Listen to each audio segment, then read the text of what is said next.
အင်္ဂလိပ်လိုတကယ်တက်လား တကယ်တက်တာဗော ငါရှိရမြန်မာလိုပြောရင် ငါ transition ဘာသာပြန်ပေးမယ်ကျွန်တော်မှချစ်သူတယောက်ရှိတယ် I have a lover အတိတ်ပဲဟာ I ဆိုတာကျွန်တော် has ဆိုတာရှိတယ် lover ဆိုတာချစ်သူ I have a lover ကျွန်တော်မှချစ်သူတယောက်ရှိပါတယ်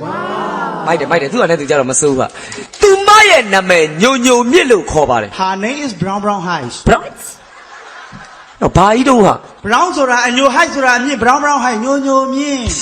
သူမဟာကလစင်လေးလို့ချောပါတယ် She is the India elephant အတိတ်ပဲဟာ India ဆိုတာကလာ elephant ဆိုတာ sing India elephant ကလစင် ဟာသူမဟာပြင်းမနာမှနေပါတယ် တေးတော့ပေါ့လေ မပေါက်နဲ့ရှောက်အောင်ပြောသူမဟာပြင်းမနာမှနေပါတယ် ရပြီ She lives the lazy non stop အတိတ်ပဲဟာ lazy ဆိုတာပြင်းတဲ့ non stop ဆိုတာမနာဘူး lazy non stop ပြင်းမနာ ဟာအဲ့ဒါမှန်းသိငါနေပြည်တော်ဘက်ကမေးပါ တက်ကုန်းဘက်ကနေပတ်ထွက်တာပေါ့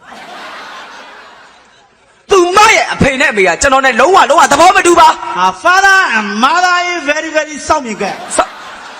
စောင့်မြစ်ကဘယ်ကပါလဲ ဒီလောက်မြင်ကဲမှာတော့ဘယ်သူကသဘောတူမှာ